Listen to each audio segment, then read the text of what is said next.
കുരുക്ഷേത്രയുദ്ധം അവസാനിച്ചപ്പോൾ കഥ കഴിഞ്ഞു എന്നെല്ലാവരും കരുതി. സൈന്യങ്ങൾ നിശബ്ദമായി. വിജയികൾ അവരുടെ മരിച്ചവർക്കായി വിലപിച്ചു. ഒടുവിൽ ധർമ്മം വിജയിച്ചു. എന്നാൽ എല്ലാ പോരാളികൾക്കും സമാധാനം ലഭിച്ചില്ല.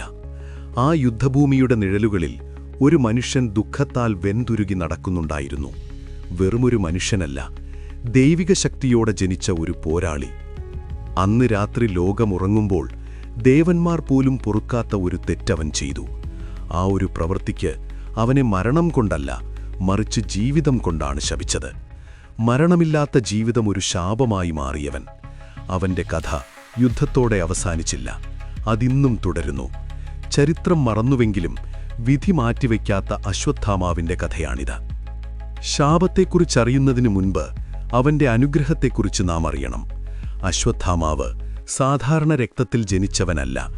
കൗരവരുടെയും പാണ്ഡവരുടെയും ഗുരുവായ ദ്രോണാചാര്യരുടെ മകൻ. അപാരമായ അറിവുണ്ടായിട്ടും ദ്രോണർ ദാരിദ്ര്യത്തിലായിരുന്നു. അദ്ദേഹത്തിന് ആഗ്രഹമുണ്ടായിരുന്നത് സമ്പത്തോ പദവിയോ ആയിരുന്നില്ല, മറിച്ച് അജയ്യനായ ഒരു പുത്രനെയായിരുന്നു.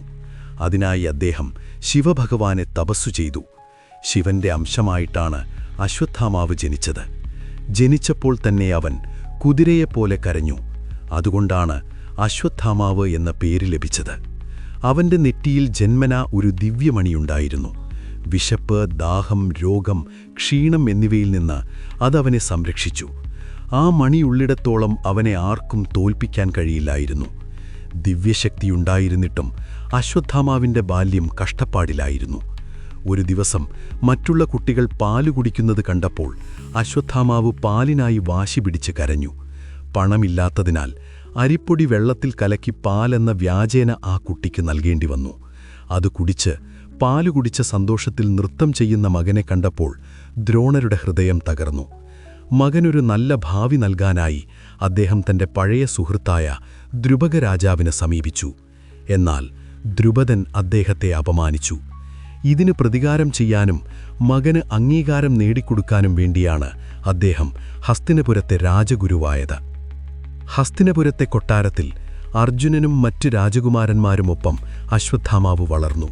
വേദങ്ങളും യുദ്ധമുറകളും അവൻ പഠിച്ചു. ലോകത്തെ നശിപ്പിക്കാൻ ശേഷിയുള്ള ബ്രഹ്മാസ്ത്രം പോലും അവന് വശമായിരുന്നു. എന്നാൽ എപ്പോഴും അർജുനന്റെ നിഴലിലായി പോകുന്നുവെന്ന തോന്നൽ അവനിൽ അസൂയയുണ്ടാക്കി.